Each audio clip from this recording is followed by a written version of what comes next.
요한복음 21장에서 예수님이 3번이나 베드로에게 네가 나를 사랑하느냐 물으시고 베드로가 내가 주를 사랑하는 줄을 주님이 아십니다. 3번이나 대답을 하게 됩니다.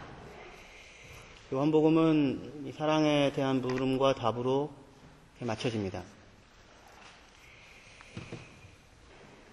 어느 성경보다도 요한복음에는 사랑한다 라고 하는 말이 요한복음뿐만 아니라 요한서신, 요한문서라고 하는 것에서 사랑한다는 말이 신약 성경에 143번 정도 쓰이는데 요한서신, 요한문서에만 72번이 나오니까 절반이 나옵니다. 그러니까 엄청나게 많이 사랑에 대하여 이야기하고 있습니다.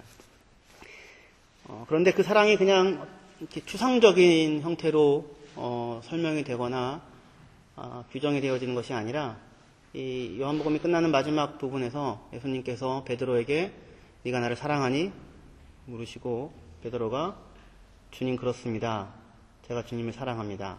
당신이 아시는 대로 라고 하여서 사랑을 묻고 사랑한다고 고백하는 형태로 두 사람 사이에서 사랑하는 누군가가 누구의 사랑을 묻고 요구하고 그리고 또 그 상대방이 다른 상대방에게 사랑을 고백하고 이야기하는 형태로 사랑이라고 하는 것이 이야기되어지고 있습니다. 그래야 사랑 아니겠습니까?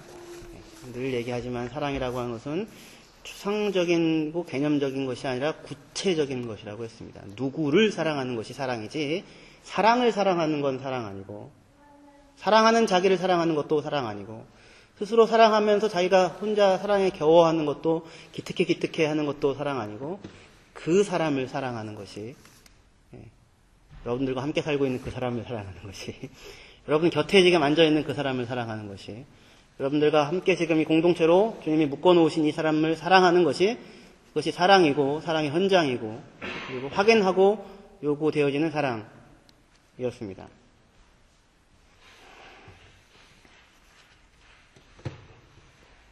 성경의 요한복음뿐만 아니라 성경은 사실 사랑에 대한 이야기 아니겠습니까? 어디를 둘러봐도 사랑 얘기를 얘기하는데 그런데 그 사랑을 항상 이런 형태로 얘기를 합니다. 여러분들 잘 아시는 나를 사랑하는 자들이 나의 사랑을 입으며 나를 간절히 찾는 자가 나를 만날 것이니라 그 잠언 8장 17절 말씀인데요. 나를 사랑하는 자가 나의 사랑을 입으며 나를 사랑하는 자를 내가 사랑하고 나를 간절히 찾는 자가 나를 발견할 것이다. 나를 만날 것이다. 나를 마주칠 것이다. 나를 찾게 될 것이다. 이렇게 이야기를 합니다. 그러니까 사랑도 찾는 것도 그냥 하늘에 떠 있는 어떤 그런 둥구름 잡는 것 같은 것을 사랑하는 것이 아니라 하나님을 사랑하는 것이고 그리고 그 하나님을 사랑하는 사람을 하나님이 사랑하시는 그러한 형태의 관계 맺음입니다. 하나님께서 누구를 사랑한다고 하십니까? 아까 제가 읽었던 나를 사랑하는 자들이 나의 사랑을 입으며 나를 간절히 찾는 자가 나를 만날 것이니라. 하나님 누구 사랑하신대요? 나를 사랑하는 자들을 사랑하십니다. 그렇죠? 나를 사랑하는 자들을 우리 성경은 사랑을 입으며 해서 수동으로 되어 있지만 그렇지 않고요. 그냥 나를 사랑하는 자들을 내가 사랑해. 나는 나를 사랑하는 자들을 사랑해. 이렇게 되어져 있는 거거든요. 다시 얘기해서 하나님이 사랑하시는 사람은 누구예요? 하나님을 사랑하는 자들을 사랑합니다. 물론 여기서 잠언 8장은 지혜에 대한 이야기이지만 그 지혜가 창조할 때 같이 있었던 창조자로서 하나님으로 바꿔서 이야기한다고 해도 전혀 문제가 없습니다. 그러니까 하나님은 자신을 사랑하는 자들을 사랑하신다고 합니다. 아니 그러면 하나님은 원수는 사랑하지 않는다는 말이에요? 저는 하나님 별로 그렇게까지 사랑하지 않는데 그럼 나는 사랑하지 않는다는 말이에요? 저는 세상도 사랑하고 하나님도 사랑하는데 그럼 나는 사랑하지 않는다는 말이에요? 어때요? 분명하게 잠언에서 여기뿐만 아니라 다른 성경의 많은 곳에서 나를 사랑하는 자들을 내가 사랑한다고 말씀하시는 이유는 무슨 얘기냐면 하나님이 그를 사랑하신다고 하는 그 사랑을 누구만 알아채고 누구만 마주칠 수 있냐면 하나님을 사랑하는 자들만이 하나님이 사랑이시며 하나님이 어떠한 사랑으로 자신을 사랑하고 계시는지를 마주칠 수 있고 알아챌 수 있기 때문입니다. 하나님께서 하나님을 모르는 자들에게도 햇볕과 비를 주시고 음식과 기쁨으로 만족하게 하시는 풍성한 넘치는 사랑을 베풀어 주시지만 세상 사람들은 그 사랑을 만나요? 그 사랑을 마주쳐요? 그렇지 않죠. 알아채지 못하죠. 알지 못하죠. 하지만 누구는 알 수 있습니까? 하나님을 사랑하는 자들. 아니, 하나님을 사랑하는 자들만이요. 나를 사랑하는 자들만이, 나를 사랑하는 자들이 나의 사랑을 알게 되며 나를 간절히 찾는 자가 나를 발견하게 될 것이다 말씀합니다. 너희는 여호와의 선하심을 맛보아 알지어다. 그에게 피하는 자는 복이 있도다. 누가 여호와의 선하심을 맛보아 아냐면 하나님께 피하는 자, 하나님을 의지하는 자, 하나님을 신뢰하는 자, 하나님을 믿는 자, 그 사람이 하나님이 얼마나 선하신 분인지를 맛보아 알게 되는 것입니다. 그러니까 하나님의 사랑을 마주칠 수 있는 길은 하나님을 사랑하는 것 말고는 다른 길이 없습니다. 사랑이 사랑을 만납니다. 전심이 전심을 만나고 진심이 진심을 만나게 됩니다.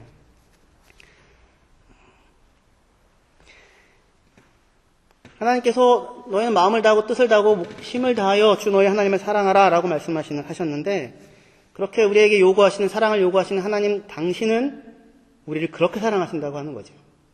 우리를 그렇게 사랑하시는 하나님의 사랑을 마주칠 수 있는 유일한 길은 하나님이 그렇게 우리를 사랑하시는 것과 같이 우리도 하나님을 그렇게 사랑할 때에야만 사랑을 마주치게 되는 것입니다. 사랑을 만나게 되는 것입니다. 사랑을 알아채는 것입니다. 롤리가 아니라 아이들이 아빠를 보자마자 아빠 안녕하세요가 아니라 나 롤리 먹어도 돼? 집에 롤리가 있어가지고 롤리를 마주쳐요. 롤리를. 아빠를 사랑해야지 사랑을 마주친다고요. 사랑으로 나아가는 자만이 사랑을 만나게 되는 겁니다. 그래서 하나님이 우리에게 사랑을 말씀하시는 거예요. 사랑을 요구하는 거예요. 사랑이 사랑을 만나고 진심이 진심을 만납니다. 하나님은 우리를 사랑하십니다. 하나님의 우리를 향한 사랑은 그냥 농담 같은 것이 아닙니다. 한순간의 유의를 위한 놀이 같은 것으로 우리를 사랑하는 것이 아니라 자기 아들을 아끼지 않고 우리를 위하여 내어주신 사랑입니다. 그것이 하나님의 마음 가운데 품겨진 사랑입니다. 어마어마한 사랑이죠. 그렇죠. 이 사랑을 마주칠 수 있는 유일한 길은 사랑입니다. 나를 목숨보다도 더 귀하게 여기시는 하나님을 내가 목숨보다도 귀하게 여기고, 나를 목숨보다도 사랑하시는 그분의 사랑을 내가 목숨보다도 귀하게 사랑하고 여길 때에, 우리는 그때야만 하나님의 사랑이 무엇인지를 조금이라도 마주쳐 알 수 있게 됩니다.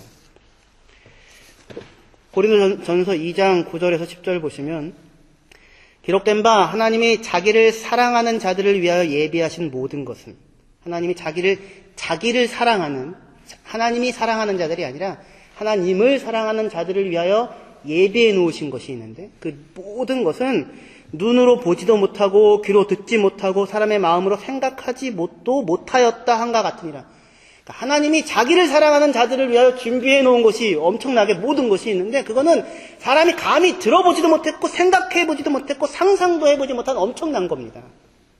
그런데 그것을 누구만 알 수 있냐면 10절에 오직 하나님이 성령으로 이것을 우리에게 보이셨으니 성령은 모든 것 곧 하나님의 깊은 것까지라도 통달하시는 분이시다. 통달하시느니라. 하나님의 깊은 것까지도 통달하시는 분이, 그 마음이 뭔지를 아는 분이, 그 마음으로 나아갈 때야만 하나님이 준비해 놓은 것이 무엇인지를 마주치게 되고 알아채게 되는 것입니다. 하나님이 자기를 사랑하는 자들을 위하여 예비하신 모든 것은 눈으로 보지 못하고 귀로 듣지 못하고 사람의 마음으로 생각하지도 못한 것이었어요.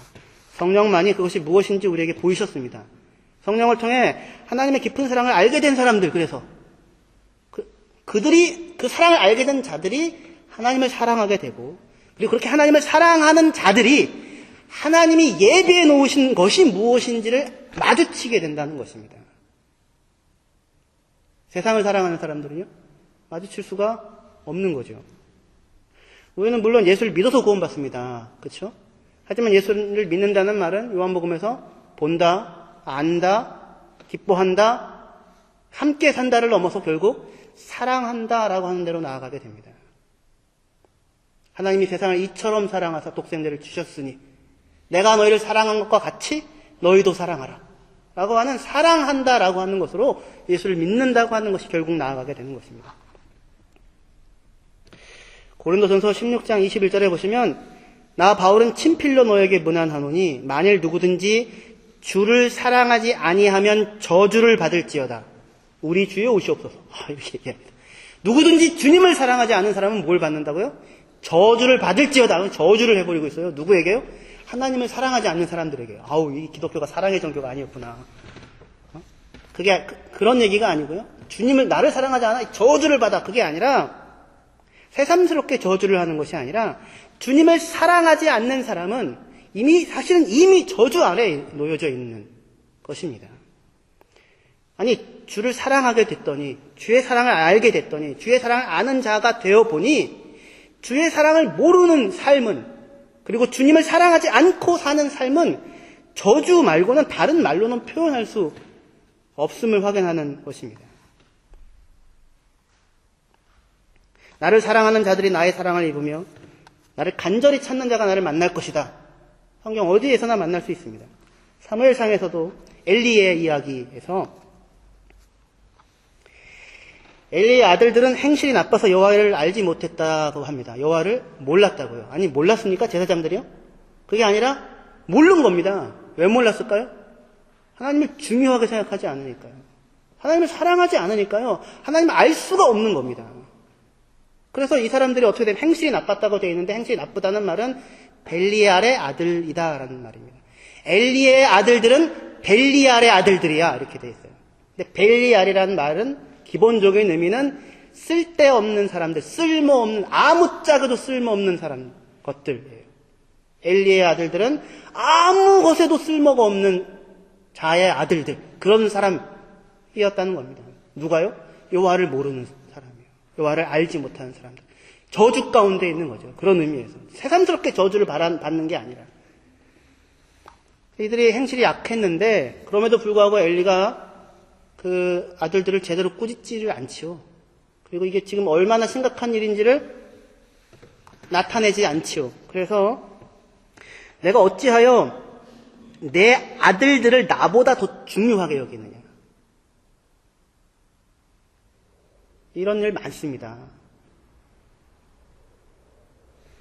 네가 어찌하여 내 아들들을 나보다 중요하게 여기느냐. 그러면서 나는 나를 존중히 여기는 자를 내가 존중히 여기고 나를 멸시하는 자를 내가 경멸하리라. 나는 나를 무겁게 여기는 사람을 무겁게 여기고 나를 가볍게 여기는 사람을 나도 가볍게 여기리라. 나를 멸시하는 자들을 내가 경멸하리라 라고 얘기합니다. 이 얘기는 아까 한 얘기가 똑같은 겁니다. 나를 무겁게 여기는 자만이 내가 얼마나 그를 무겁게 여기고 있는지를 발견하게 될 거라고요. 무슨 이야기인지 아시겠죠?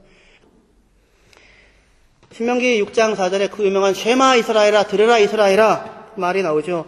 이스라엘아 들으라 우리 하나님 여호와는 오직 유일한 여호와시니 너는 마음을 다하고 뜻을 다하고 힘을 다하여 내 하나님 여호와를 사랑하라 합니다. 하나님 여호와를 사랑하는데 뭐로 사랑하라요? 네 모든 마음과 네 모든 목숨과 뜻과 네 모든 힘을 다하여서 하나님을 사랑하라고 그렇게 어디에서나 요구를 하고 말씀을 합니다. 신명기 4장 29절에 신명기 4장 29절부터 31절까지 같이 읽겠습니다. 시작. 그러나 내가 거기서 내 하나님 여호와를 찾게 되리니 만일 마음을 다하고 뜻을 다하여 그를 찾으면 만나리라. 이 모든 일이 내게 임하여 환난을 당하다가 끝날에 내가 내 하나님 여호와께로 돌아와서 그의 말씀을 청종하리니 내 하나님 여호와는 자비하신 하나님이시라. 그가 너를 버리지 아니하시며 너를 멸하지 아니하시며 내 조상들에게 맹세하신 언약을 잊지 아니하시리라. 아멘. 할렐루야. 그러나 내가 거기서 내 하나님 여호와를 찾게 되는데 마음을 다하고 뜻을 다하여 그를 찾으면 만난대요. 온 마음으로, 온 힘으로, 온 뜻으로 찾으면 사랑하면 하나님을 사랑하면 하나님의 사랑을 마주칠 수 있게 된대요. 그는 너를 자비하신 하나님이며 버리지 아니하고 멸하지 아니하고 언약을 잊지 아니하고 어기지 아니하신 하나님이라는 것을 발견하게 된대요. 근데 이 사람들이 지금 어떤 상태 가운데 있냐면 그러나 내가 거기는 어디입니까 지금? 포로로 끌려가 있는, 흩어져 있는 상황입니다. 이 문맥 속에서. 너희가 요단을 건너 가나안에 들어가게 될 것인데 분명히 너희들이 제대로 하나님 안 섬길 거다. 그리고 하나님 안 섬겨가지고 다 흩어질 거다. 망해서 다 흩어질 거다. 하지만 거기에서 내가 그러나 거기에서 하나님 여호와를 찾게 되리니, 거기에 이르게 돼서 너희가 찾게 되리니, 만일 마음을 다하고 뜻을 다하고 힘을 다하고 목숨을 다하여 하나님을 찾으면, 하나님을 부르면, 하나님을 사랑하면 그럼 하나님을 만나게 될 것이다. 지금 무슨 고개를 이렇게 들 수 있는 뭘 잘해서 그런 게 아니에요. 그렇죠? 하나님의 명령과 계명대로 지키지 못해서 결국은 망해가지고 쫓겨가고 있는 그 자리인데, 근데 그 자리에 이르게 되면 너희가 나를 찾게 될 거라고요. 온 마음을 다하여서, 온 힘을 다하여서. 그러면 나를 찾기만 하면 내가 만나줄 거라고요. 나를 만나게 될 것이라고 얘기합니다. 끝날에 내가 내 하나님 여호와께 돌아와서 그 말씀을 청종하게 돼요. 그러니까 지금 하나님이 지금 이거는 이스라엘 백성은 지금 아직 가나안 땅에 들어가기도 전이에요. 그러니까 어떻게 보면 이게 지금 뭔 짓인가 이런 생각이 들 수 있어요. 아니 뻔히 알면서 가나안에 들어가면 거기에서 그 모든 일들이 벌어질 걸 뻔히 알면서, 그렇죠. 그러면서도 쉐마 이스라엘, 들으라 이스라엘아, 마음을 다하고 목숨을 다하고 힘을 다하고 뜻을 다하여 내 하나님을 사랑하라. 그러면 너가 하나님 만날 수 있다. 하나님 사랑을 알 수 있다. 하나님 백성으로 살 수 있다. 그렇게 얘기를 명령과 약속을 주시잖아요. 그런데 안 될 거라고 안다고요. 결국은 다 망할 거고 다 흩어질 거야. 하지만 거기서 너희가 나를 부를 거라고요. 부르면 내가 반드시 찾아줄 거라고, 마주칠 거라고, 알게 될 것이라고 약속을 주시고 있어요. 그러니까 한편 생각하면 아니 도대체 이게 지금 뭔 일을 하는 것인가 라고 생각할 수 있을지 모르겠지만, 그렇게 하여서 하나님이 어떠한 사랑으로 나를 사랑하시는지를 그 모든 일을 겪은 사람이 알아채게 되고, 거기서 하나님을 전심으로 부르게 될 때에 하나님의 사랑을 마주치고 알게 된다고 하는 것입니다. 사랑이 사랑을 알아채게 됩니다. 사랑만이 사랑을 알아채게 됩니다. 폭력으로, 위협으로 하나님이 나 사랑해, 내 말 들어, 내 순종해, 그게 아니라 전심으로부터 하나님을 사랑하는 마음이 나오게 되기까지, 그리고 바로 그때야 하나님이 세상을 이처럼 사랑하사라고 하는 사랑을 알게 된다는 것입니다. 그렇게 하세요, 하나님이. 요셉이 형들을 만났는데요, 바로 용서할 수도 있잖아요. 그죠? 근데 그렇게 안 하고 되게 복잡한 과정을 거칩니다. 되게 힘들고 어려운 과정들을 거쳐갑니다. 하나님 잘못했습니다, 용서해 주십시오라고 하는 마음의 자리가 됐을 때 용서가 발생하게 되고 화해라고 하는 것이 발생을 하게 되는 것입니다. 탕자에서도, 탕자가 진짜 흉악한 놈입니다, 인간이. 아들 둘이 있는데 막내가, 아빠가 죽기도 전에 어차피 아빠 죽으면 그 유산 내 거잖아, 그러니까 나한테 줘. 근데 아빠가 보고 빨리 돌아가시라는 얘기죠. 그러니까 이 동네 그 사람들에게 돌마다 죽을 그런 사실은 상황입니다. 근데 아빠가 어떻게 해요? 유산을 주어서 내보냅니다. 왜요? 협박으로 두들겨 패지 않습니다. 협박과 위협으로 너 아빠를 사랑해야지, 아빠를 공경해야지, 그렇게 해서 여러분들 자식들에게 여러분들이 하면 아이들이 말을 듣더이까? 폭력으로 나가면 폭력으로 나오지, 결코 아이들이 마음으로부터 하나님을 사랑하는, 아버지를 사랑하고 부모를 존경하는 일이 안 생깁니다. 그 흉악한 인간을 유산을 주어서 보냅니다. 어떻게 그럴 수 있습니까? 아버지가 뭘 알아요? 세상은 결코 내 아들에게 평강을 줄 수도 없고 생명도 줄 수가 없고, 그가 원하는, 정말 그 중심이 원하는 것들을 단 한 가지도 채워줄 수 없는 것이 세상이라고 하는 것을 아버지가 너무나도 잘 알고 있기 때문에, 거기서 만족할 수 없는 자기 자녀라는 사실을 너무나도 잘 알고 있기 때문에 내보낼 수 있었던 것입니다. 돌아올 거라고. 그리고 그가 그곳에 나아가서 아버지 집이 어떤 곳이었는지를 스스로 확인하게 되죠. 그리고 아버지께 돌아오면서 내가 하늘과 아버지께 죄를 지었습니다. 내가 돌아가리라. 나는 아들로 여김을 받을 수도 없고 품꾼의 하나로라도 여가달라고 하고 아버지 집에 가야지. 아니, 어떤 놈의 자식이었어요? 아빠 죽으면 어차피 내 거잖아, 그 재산 줘. 그랬던 인간이 내가 하늘과 아버지께 내가 범죄하고 죄를 지어서 나는 이제는 더 이상 아들이라고 하는 말을 감당을 할 수 없는 인간. 그럼에도 불구하고 내가 품꾼으로 있어도 아버지 집이 훨씬 좋은 것인지를 이제 알았어. 난 아버지 집으로 갈래. 라고 하는 그 마음이 밤새 내내 기다리며 그를 사랑하는 그 아버지의 마음을 마주치게 됩니다. 아버지의 마음을 아는 사람. 아버지의 사랑을 아는 사람으로, 아버지의 아들로 살게 되는 것입니다. 오늘 본문에서, 요한복음 본문에서 우리는 이와 비슷한 장면을 확인하게 됩니다. 예수님이 베드로에게 3번 묻죠. 네가 나를 사랑하느냐? 그에 대해서 베드로가 3번, 예, 주님, 제가 주님을 사랑합니다. 제가 주님을 사랑하는 줄 주님이 아십니다. 그걸 통해서 우리 안에 있어야 하는 사랑이 뭐고, 우리 안에 있는 진심이 무엇이며, 우리 안에 있는 예수를 향한 사랑이 어떠한 것이어야 하는지, 그리고 주님이 우리 안에 만들어내시고자 하는 사랑이, 마음이 무엇인지를 확인을 할 수 있었으면 좋겠습니다. 요한의 아들 시몬아, 네가 이 모든 사람들보다 나를 더 사랑하느냐? 이렇게 얘기하시는 예수님은 다른 모든 것보다 베드로를 사랑하고 계시는 주님이십니다. 그렇죠? 자기의 목숨까지 내어서 베드로를 사랑하시는 주님입니다. 그 주님의 마음을 과연 이 베드로가 마주칠 수 있을까요? 마주친 자로서 사랑합니다라고 이야기할 수 있을까요? 베드로가 대답합니다. 주님, 제가 주님을 사랑하시는 줄을 주님이 아십니다. 3번 반복하여 묻고 3번 반복하여 대답합니다. 하지만 이 베드로의 대답은 이전의 베드로의 대답과는 사뭇 다릅니다. 아니, 많이 다릅니다. 아니, 엄청나게 많이 다릅니다. 만약에 십자가 이전에 예수님께서 베드로에게 야, 네가 나 사랑하냐라고 물었다면 베드로가 뭐라고 했을까요? 주님, 그걸 물음이라고 물으십니까? 그걸 말이라고 하십니까? 두 말 하면 잔소리죠. 내가 이 모든 사람들보다 내가 주님을 제일 사랑합니다. 나보다 더 주님을 사랑하는 사람은 세상에 없을 겁니다. 라고 대답했겠죠. 인간이 원래 그런 인간 아닙니까? 어디에서든지 나서고 사람들은 나를 누구라고 하느냐? 너는 나를 누구라? 주님, 당신은 그리스도가 하나님의 아들입니다. 예수님 발을 씻으려고 할 때 주님 어떻게 내 발을 씻습니까? 야, 내가 너 발 안 씻으면 너랑 나랑 상관이 없어. 아, 그래요? 그럼 발뿐만 아니라 손과 머리도 씻어주십시오. 어디든지 예수님 물 위로 걸어가면 주님 날 명하여서 걸어오라 하십시오. 항상 이랬었던 사람이었습니다. 그리고 다른 사람들은 다 주님을 버릴지라도 저는 절대로 주님을 버리지 않아요. 저는 죽기까지 주님을 일단 목숨을 내걸 수 있어요. 그랬던 사람이었습니다. 그러니까 십자가 전에 주님이 만약에 예수님이 물으셨다면 네가 나 사랑하니? 주님 그걸 말이라고 하세요. 말이라고.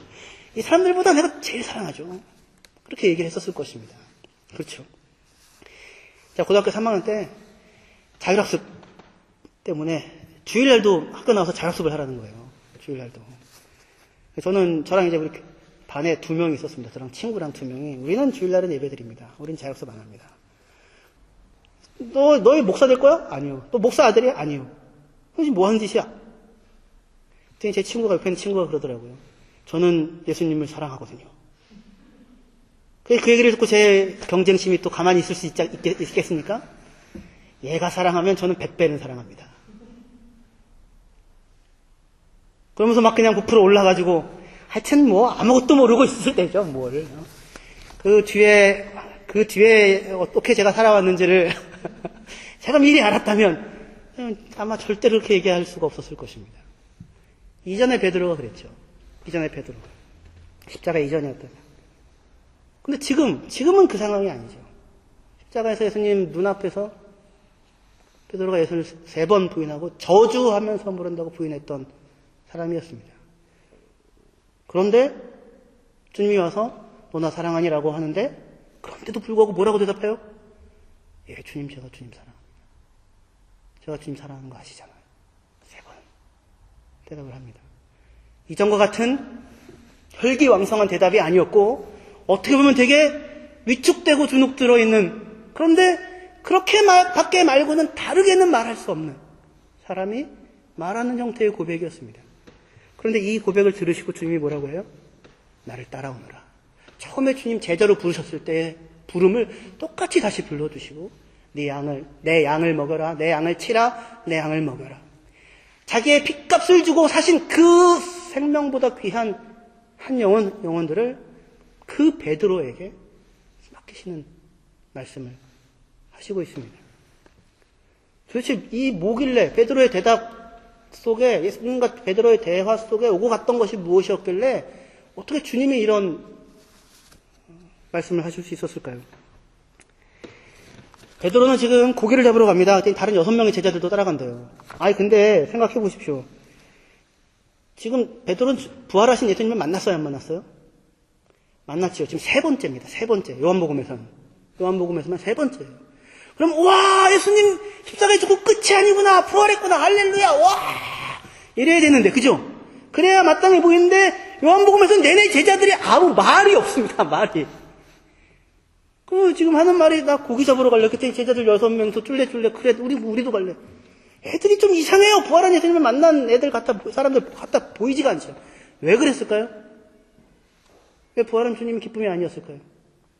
예수님이 붙잡히셨을 때 제자들은 다 도망갔고 예수를 버리고 떠났고, 그리고 베드로는 예수님 앞에서 3번이나 예수를 모른다고 부인했었기 때문입니다.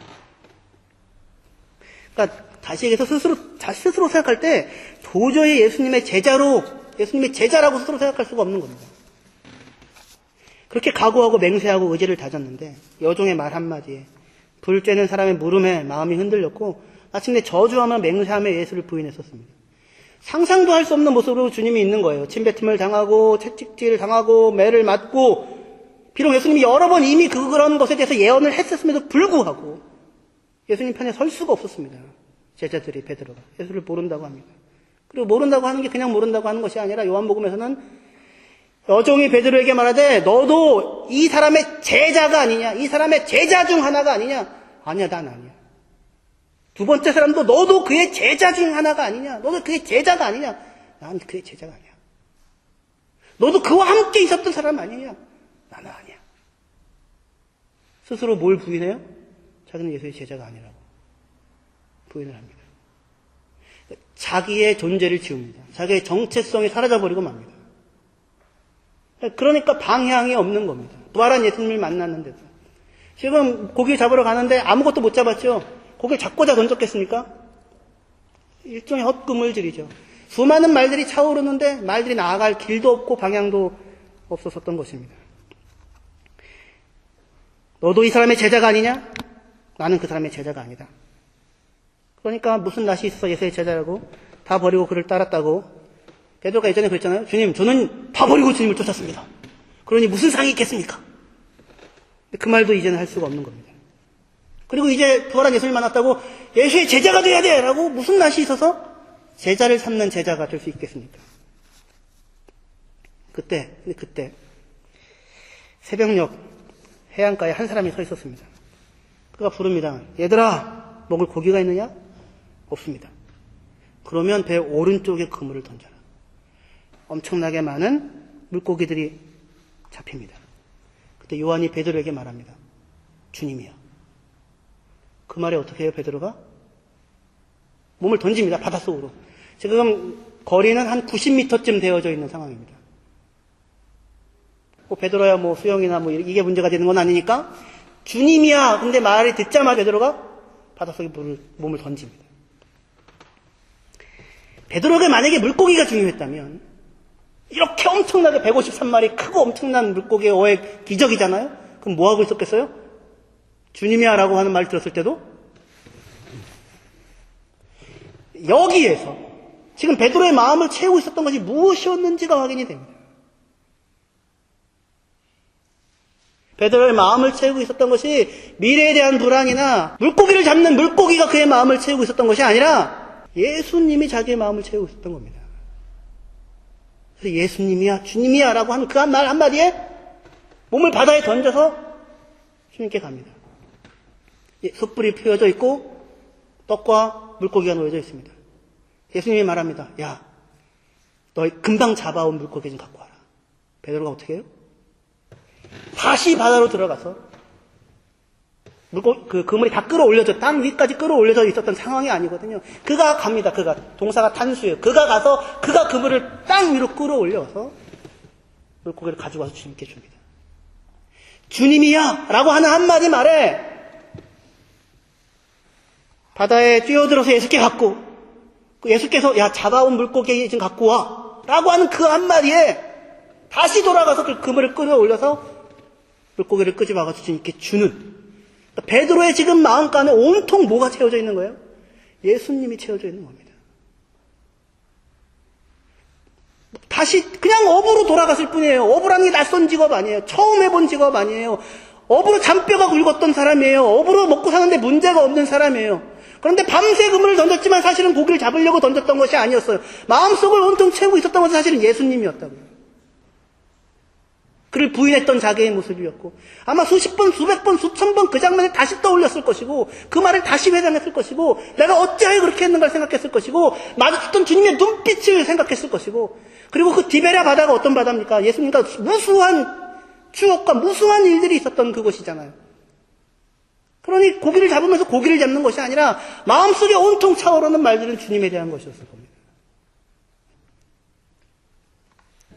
숯불을 피워져 있고 그 위에 떡과 물고기가 놓여져 있습니다. 오병이어는 디베랴 바다 근처의 광야에서 있었던 것이었습니다. 오병이어, 떡과 물고기. 예수님께서 그들을 위하여 불을 피우고 떡과 물고기를 구워놓고 있습니다. 그리고는 그것을 구워서 주님이 일어나서 주님이 떡을 잡아 제자들에게 주고, 다시 주님이 일어나서 물고기를 잡아 주님이 제자들에게 그것을 줍니다. 마치 언제나 그랬던 것처럼, 오병이어 그날에 주께서 자신들을 먹이셨던 것처럼, 아니 예수님의 제자로 예수님을 따라다녔던 그때 언제나 주님이 자신들을 먹이셨던 것처럼 주께서 그렇게 하십니다. 그리고 나서 물으십니다. 요한의 아들 시몬아, 네가 나를 사랑하느냐? 요한의 아들 시몬이는 요한복음에 2번 나옵니다. 첫 번째 예수님께서 베드로를 부르셨을 때, 요한의 아들 시몬아, 내가 장차 게바라 베드로라, 네가 반석이라 불려질 것이다 라고 했던 그 이름으로 주님이 다시 베드로의 이름을 부르십니다. 요한의 아들 시몬아, 내가 이 사람들보다 나를 더 사랑하느냐?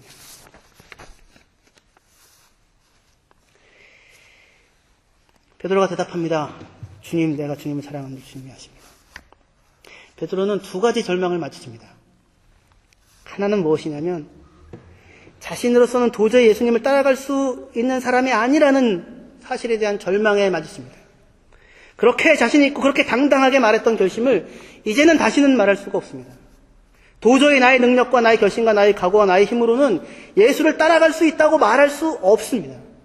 예수의 제자라고 말할 수 없습니다. 그렇죠. 그것이 그의 첫 번째 절망입니다.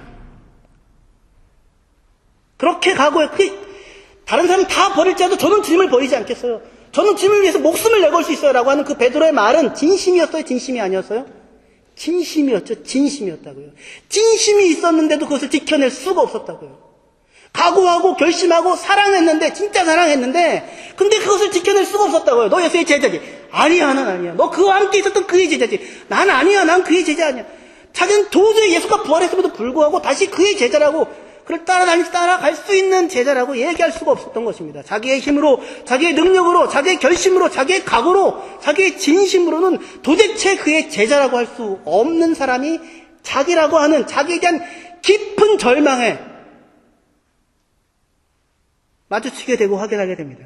그런데 그렇게 된 주제에 스스로의 힘으로는 도저히 예수님을 따를 수 없는 존재임을 아는 주제에, 제자라고는 감히 입에도 담을 수 없는 사람이라고 알고 있는 주제에, 그 절망에 마주하면서도 또한 부인할 수 없는 것은 자기의 존재와 자기의 삶 가운데 예수님이 아니면 다른 것은 아무 의미가 없다고 하는, 아무 가치가 없다고 하는, 더 이상은 고기 잡는 옛날의 베드로로 돌아갈 수 없다고 하는, 자기의 마음을 온통 채우고 있는 것은 더 이상 고기도 아니고 대박도 아니고 성공도 아니고 높은 자리도 아니라 오직 예수 그리스도밖에 없다고 하는,